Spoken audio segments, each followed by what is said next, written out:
Good morning, Muscatine. I feel so weird. I don't have my computer. I'm just like, I got demoted to just having a mouse. You'll find out why later. Super special reason. Hold your breath. Don't hold your breath. Hope you're staying dry out there. We're supposed to get a little bit of rain maybe, but don't forget now, if you're ever wondering about the weather, don't worry about the Weather Channel. Don't go there. Remember, PCTV Channel 3 has National Weather Service updates that flow through as the alerts come on. You know, you can always flip over there and know what's actually going on in Muscatine as it happens. So, quick programming note, don't forget Friday night we are here at Muscatine High School for the boys hosting Davenport North, second to last game of the season, playoff implications, win them both, and they're probably get a little help, probably going to get the help. So make sure you tune in for that. It'll be about a 7:15 kickoff. And, you know, this is the time of the season where it gets exciting. Not that it hasn't been exciting all year, but the boys have a lot to play for, and it'll be exciting. It'll be fun. Davenport North and Dubuque Senior are both winnable games, so I think we got a pretty good shot at making the playoffs, folks. So make sure you tune in and see us. I got two pretty cool guests with us this morning, and I think honestly the most prepared guests we've ever had. I mean, more props, like it's an impressive thing. Like, redid your whole set, Chris. Hey, it works. So if you guys would introduce yourselves real quick for those that don't know, and then we're going to dive into this cool project you guys have been playing with. Sure. I'm Mark Seaman. I'm Communications Director at the Stanley Center for Peace and Security. And I'm Krista Regennitter. I am the Program Officer for Global Education at the Stanley Center for Peace and Security. Yeah, and before we dive in, you've got something else cool to talk about real quick. I just wanted to mention you were thinking about upcoming community events, and Thursday night we have the Celebration de los Artes that is sponsored by the Muscatine Arts Center, our Muscatine LULAC, and the Muscatine Community College LULAC, and the Global Education Program at the Stanley Center. We are moving the event to Muscatine Community College, Strand Hall, because of the weather forecast. It was like 90% rain most of the week, so we'll see if it actually happens tomorrow. But we're gonna have the West Liberty Mariachi play, and also the Ballet Folklorico is coming, which is a really amazing performance to see. They do all kinds of different traditional dances with different costumes and music. So it's 5:15 to 6:45 at Strand Hall. Is it Strand or Strahan? I've always said Strand. Okay. From like when I was there back. I don't want the viewers to be mad because I think it's. I've always heard it as Strand. Like when I was there. Now, granted, that was the last century when I was there, but maybe I know. So anyway, so we'd love to have folks come out and join us. We'll have Guadalajara there, and we'll have the Muscatine County Arts Council is going to be doing a project, and it's just going to be a lot of fun, a lot of activities for the kids, a lot of great music. So, awesome. Help celebrate Hispanic Heritage Month. Awesome. Well, thanks. I mean, that's like you did it way better than I could have ever done it. So, you guys have, in case you guys can't tell, there's a new book out, of Susie Clark, the bravest girl you've ever seen. Could you tell us a little bit about the story of the book? And then we're going to dive into how this all came together, because it's actually a really cool, only in Muscatine kind of a thing. Yeah, the story of Susan Clark is one that's known fairly well, I think regionally, that she was the first black person to desegregate schools in Iowa in 1868. But it's not a story that's known outside of Muscatine very, very well, despite how important and critical the story is to tell. Chris, you know, I moved here 5 years ago, and I had never heard of Susan Clark before. And the fact that the story is a little bit hidden is something that we decided to do something about. And so we put out the book. Well, if it makes you feel any better, I'll show my own ignorance, okay? So I was born and raised here, okay? And I'll be honest, I didn't know this story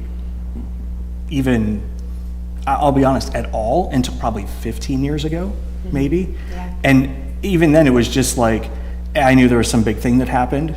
It's really only probably been in the last 7 to 10 2010. Since the junior high was renamed. Just I think maybe a that little was bit before that, Yeah. it really started gaining some momentum, and we all started talking about it a little more. Yep. And then, yes, that's when it really sort of like grabbed the community and like, hey, this is something we can be proud of.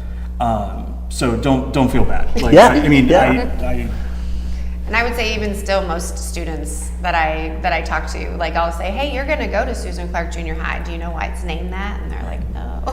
Usually, one or two out of the group sometimes know, but I think it's just a great opportunity in a picture book format to share this story. There are picture books from other states about their desegregation cases, and so that was one of our inspirations, is seeing that out there and saying, hey, wait, Iowa was the first in the nation to do this. Yeah. Like, why is that story not being told? Right. And so Charla at the Community Foundation and I were just kind of talking about this idea, and we're like, let's write a book. We wouldn't write it. Let's have a book written, right? Right, And, exactly. Jocelyn Hickey Johnson is the book's author. She did a fantastic job in simplifying the story for young readers in a way that helps them understand what was happening sort of before, during, and after the Civil War, about this story. And Haley Calvin is the illustrator. She did a beautiful job. It was really a tremendous find for us. Yeah, and I think one of the things that Jocelyn did amazing too is, as a Black Iowan, she really put her own twist on the story. We know the facts. We know that Alexander Clark, who was a civil rights leader in many ways, I mean, he has a rich history of his contributions to the state of Iowa and the nation.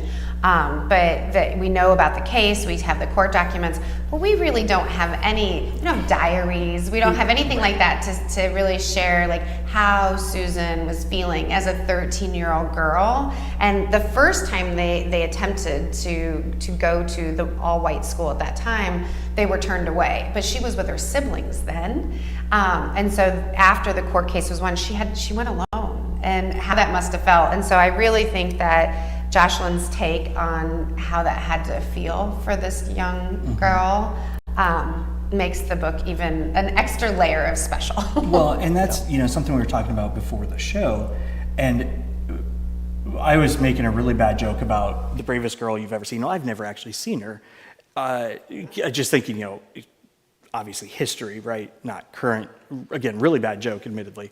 But you made a really good point that there are no confirmed pictures of Susan, and and then all of a sudden you said, I'm like, wait, I really think about it. I haven't. Like Alexander Clark, we have, there's portraits, there's images, Yes. like I can visualize him, but then I'm like, you know what? I can't connect an image with that. And if you look for Susan Clark on the internet, you'll find images, but it's not of her. It's of what a Black woman would have looked like They're period pictures Right. that have been attributed to her. Yep. We do wonder, so she married somebody who went on to be a reverend of AME Church in Cedar Rapids. And so there was some thought that there potentially could have been pictures there, but the AME Church was flooded. And so it's likely that any photos were ruined in the flooding. So that's one of those things where sometimes things happen in natural disasters and things like that really impact our historical records. That's right. Yeah, and it sometimes can prevent a connection, right? Because many of us are so visual. Whenever you see books like this, the best of them help you, the reader, put yourself in the protagonist's shoes, right? And it's always easier to do that if you can visualize, right? And that's the interesting thing that I think comes from this is even for me, I can connect with the artistry. I can connect with, okay, that's what it might, like, it does a really good job of like pulling in even adults. Yeah. That's not Absolutely. like, Thank you. Like kids' books can, they can go over the edge to the Barney side, but this actually connects on multiple levels. And I think some of it's because of the seriousness of the story, because I can recognize, I know the background of it and I know how important it was. So then all of a sudden this whole thing becomes more engaging. So I think that's all wonderful. I mean, and that was one of our hopes in here. We have a photo of or not photo, a drawing, an illustration, you know, the family. That's a unique filter that they had for. Yeah. But you're right, like Alexander, we have an idea. Yep. Of what he looked like. So, but that's really the only idea that we have. And I think of theirs, you know, Alexander and Catherine, of their 3 children, Rebecca, Susan, and Alexander, none of them had children that lived to adulthood. And so I wonder, this is just me wondering, that the fact that their lineage didn't continue, if that was part of the reason the story has been sort of forgotten in history, but It would definitely make a large contributing factor, I would think. yeah, I mean, yeah. So I think that this is one of my favorite photos or illustrations, just because it's the whole family and thinking about this really important family in Muscatine, Iowa, and again, the nation. And there's 2 people that we really need to thank, and that's Jean and Dan Clark, who helped our author and our illustrator understand the story very, very well, being local historians, being close to the story, and despite the last name of no relation to the family, but they were. Haley and Calvin both came and met with Dan and Jean, and they did the walk, you know, of where the African school was at that time, and the school that she ended up going to is in the top floor of the Welsh apartments, and so it would have been right across the street from their home. But one of the things that really I think Dan and Jean helped with is the historical accuracy of the book. So like this is actually an illustration from a photograph of Muscatine. So I think what's great is this is what Muscatine looked like in 1868. And what's interesting is like I can totally see that is standing, probably standing almost like in one of the offices of the CBI building, like Dan Stein's old office is almost exactly where you're at, looking out across the street, Stanley Consultants to the left, the Stanley Center off to the right. And I mean, it's obvious, like it's. And kids recognize that when we've read it to them. They'll, you know, point out the Welsh apartments or the building and say, hey, this is actually Muscatine. So this is an example of the 2 different schools at that time, and this is the Welsh apartments, and then this is what the African school looked like, which would be like by the old skate land in that area, for those of you who've been to Muscatine for a while. That's a really old That's reference. on the Orange Street Hill, folks, Not me. I'm sorry. Orange Street, somewhere probably 6th, 7th in Orange up there. Yes. We have an illustration of the Susan Clark middle school too. Yeah, and then it's funny because they're changing the entrance of the middle school, so it's gonna, or the junior high, it's gonna look a little different. But that's one of the places we end with the book, is that Susie now has a school named after her in her town. And so we do have evidence that her family called her Susie when she was a young woman, so that's why this book, especially as a children's book, is Susie Clark, the bravest girl you've ever seen. But it's just a lovely way to talk about our true history, you know, what happened and how people have had some very hard experiences, especially Muscatine at one point in time had one of the largest Black communities in the state of Iowa. And if you visit the African American Museum of Iowa in Cedar Rapids, they're renovating right now, but I think next year their new place will be open. They have a display in there that shows all the names of Black community members in different towns across Iowa, and Muscatine's one of the largest ones there in this time period. And I don't know if a lot of people know that history. I think it would be safe to say that a lot don't. Yep. You know, I mean, I think it's interesting because like I was on the board of the History and Industry Center for quite a while, and I'll be honest, when I was first asked, I'm like, oh, that little, and then all of a sudden when I got into it, there's so much Muscatine history that is, you can do a really simplified version of it, running from lumber to pearls to the industrialized period, like post World War II. And you can have just even that simple concept of those couple key points, and you're gonna understand this community way better, I right? agree. And it's not, but there are a lot of holes in it. You know, like I've noticed as you talk to people, like, okay, everybody's heard about the pearl thing, right? You know, at least the concept of, oh, we were the pearl button capital of the world. They don't necessarily understand the labor issues that came with that, Yes, and things yeah. that came out of it. And then, leading into some of these other conversations, that pearl industry kind of put us on the forefront of a lot of these topics because of what it was. And of course, we know that the history of the area doesn't start with lumber, but starts with the indigenous communities that were here first, and the Meskwaki being within 10 miles of Muscatine. It's important to remember as well. Yeah, absolutely. Good point. And I was thinking from the industry side. Yes, Because it was the history, the industry center. I tended to focus on that side. Yeah, So, yeah, sure. the first real industry was lumber, but yes, absolutely Yeah. the first.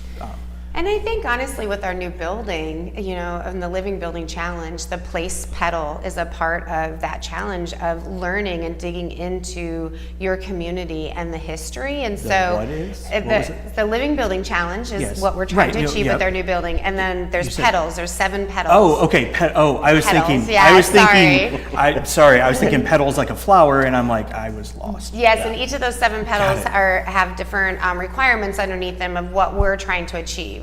And there's something that I think makes the Living Building Challenge different than other sustainability design challenges is the place pedal of like learning about your community. And so it really gave us a gift of an opportunity to connect with the Meskwaki Nation and learn more about them, but connect with this story too. I mean, where we're located, the Alexander Clark House was right behind us, and the school that integrated was right across the street. And so we're in such a beautiful location, and we had some 4th graders come and visit us last week, and I read this book to them, and it was so fun to be able to be like, and this is where the Clark House was. And then in the book we have a illustration of the house, what it would have looked like when Susie was 13. You have a really tough job. I know. You get to spend, like, seriously, I was just thinking about that. I'm like, your job is literally get to do cool stories Don't tell and me. then read them to the kids of the community and point it out. I'm like, holy cow, Okay, that's not all I do. No, but I it's- know, I it is- understand. It is an amazing part of no, my job. like, yes, a component. I'm like going, man, that's Yeah. like, But we talk about, like, this was the house, this was what the house looked like. That would have been where the Clark House apartments are. Yep. But this house was burnt down. And there is suspicion that there was arson involved in that, but they rebuilt it as a brick house, and that brick house is now just a couple, a half a block up the street. So I think it's really fun to say, you can go look at the house that Susie lived in. Like, this isn't ancient history. Yeah, and one thing that we really want to be sure that folks know is about our event next week, which is to launch this book. Yep. So on Wednesday, October 18th at 6 o'clock at the Musser Library on the 3rd floor, people can come out, they can meet the author, Jocelyn, they can meet the illustrator, Haley. There's going to be a book signing, and we're going to give away free copies to anybody that shows up while supplies last. And Folks- Jocelyn will read the book. Yes. We'll have a little bit of a Q&A. So that's next Wednesday, the 18th at 6 o'clock at the Musser Library. And something that's really cool that I think you guys, obviously this project isn't a profit-driven project, right? Right. And so if you go to the Stanley Center for Peace and Security's website, they have, if you kind of look over Mark's shoulder here, they've got the page that kind of goes through the book launch event. So you can see, Wednesday, and a little bit of information about the book that we kind of just covered. How you can order it. There's actually a 50% off code that if you order it from BookBaby. That's right. Use Muscatine, you'll get 50% off. But here's what I think is a really cool part, folks, is you can actually download the entire ebook PDF, right, for free. And the other thing that's neat is they've got Issue is a built-in reader, okay? So you can actually sit here and flip through the book, and I'm obviously going backwards, sorry. But you can flip through the whole story. So you can, do it on your phone. You can have somebody, you can let a kid read it on the phone, an iPad, whatever. Super quick and easy, And soon we will be adding a recording of the author reading the book. Oh, so nice. you could also watch a video of the author reading That's the book. And then we are working on a Spanish version too that will have a PDF available of that one too, and then obviously the hard copies. So we want this story to be told. Yeah. Chris mentioned the profit aspect, and of course we did not set about this to make any profit at all, and that's why when folks buy the book on our website or through BookBaby, it's at cost. It's at the cost of printing. We're also entering in a partnership with Raygun, so the book will be available at Raygun stores all over Iowa, and we're looking forward to having a launch event with them in Des Moines sometime in the next couple of months. That's awesome. And again, like we were talking, this is one of those stories that can only happen in Muscatine, right? Like, not that other places can't write books about their history, but just how you guys, the Community Foundation, the Stanley Center, and how it fit into two bigger, things that you guys, I'm gonna kind of say, would do anyway, right? Like, in your education role, this isn't that far off of something that would be a normal Stanley Center project, right? The Community Foundation, obviously, in their wheelhouse, and it all just sort of dovetails together. And then, you pull in the library, you pull it, and all of a sudden you've got really cool stuff going on. The children's book about children's philanthropy that the Community Foundation had written a few years ago, that it was nice that they had that experience, because it almost kind of gave us like this permission. It's like, oh wait, they did that. Like, we can do this. It definitely made it feel more possible. And then connecting with Jocelyn Hickey Johnson. She goes by Miss Rocky. She's amazing. She's written children's books before. So, and then bringing in Haley, it was really fun to work with them to take some of the vision of what Jocelyn had in her mind as she was writing the story, and work with Haley to bring that to life, and then also have her bring in, her artistic talents of saying, hey, what about this? And it was really just a wonderful project that I think uplifts a super important story. Yeah. And that goes back to Haley's creativity. We talked about how there's no images of Susan or what she looked like. There's very little from the time period, and so she used her creative imagination and Jocelyn's creative imagination to come up with something that's beautiful.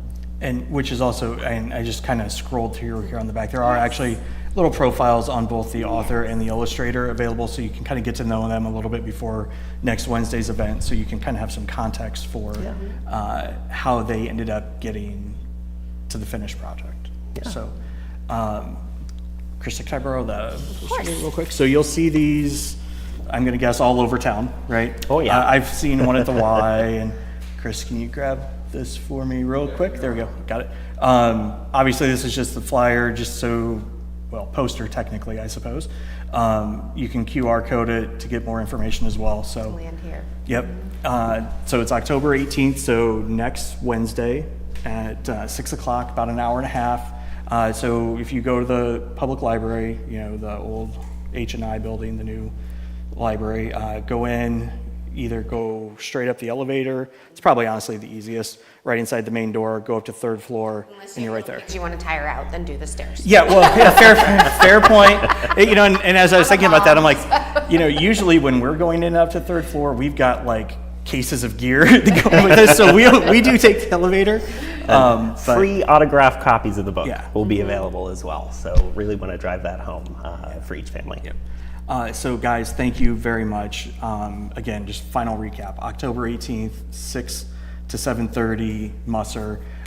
Hit the Stanley Center website, or if you just even type in to Google Susie Clark, you're going to end up at it. So, and we'll make sure that we have links out there, and we'll have it on Discover Muscatine and all that stuff as well. So.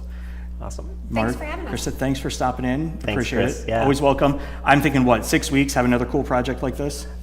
Every likely. 4-6 weeks? Lots of So, awesome. Well, Muscatine, that'll do it for today. We will see you Friday night, and don't forget to go attack the rest of the day with an enthusiasm unknown to mankind.